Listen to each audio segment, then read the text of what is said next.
Tout comme les fêtes de Noël, de Pâques, l'Église catholique accorde une attention particulière à la solennité de l'Ascension, la montée de Jésus-Christ au ciel. Les textes liturgiques renseignent suffisamment sur les moindres détails de cet enlèvement du Fils de Dieu par les anges.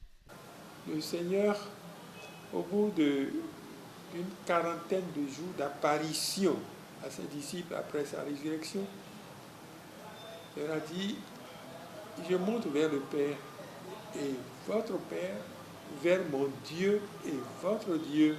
Donc pour réaliser cela, le 40e jour après sa résurrection, il est monté au ciel. Alors que les disciples s'entretenaient avec Jésus, une nuée va les couvrir et ils vont voir tout d'un coup Jésus s'est levé. Et ils étaient vraiment surpris de ce qui se passait là. Ils étaient médusés et regardaient.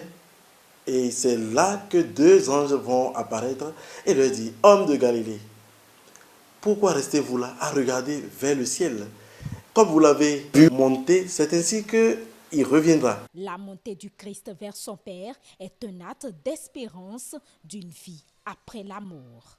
Dieu nous manifeste son amour en accomplissant cette œuvre merveilleuse de la montée au ciel de son Fils, qui continue de vivre comme tête de l'Église, parce qu'il dit, je m'en vais vous préparer une place, et là où je suis, là aussi sera mon serviteur. Donc l'ascension de notre Seigneur Jésus-Christ est un événement d'espérance pour chaque chrétien qui croit réellement au Dieu de Jésus-Christ. La fête de l'Ascension ouvre indubitablement sur une certaine appropriation missionnaire. C'est-à-dire, la fête de l'Ascension que nous célébrons ouvre les portes vers la mission. Le Christ, en partant, juste avant de s'élever vers Dieu son Père, a eu à tenir des propos assez forts qu'il ne faut surtout pas oublier. C'est ça qui va déterminer l'avenir de l'Église. Obligation est faite à tout chrétien catholique de prendre part à une célébration eucharistique ce jour. Tous les chrétiens sont convoqués donc à la messe ce jour-là pour célébrer cet événement si important dans la vie de l'Église.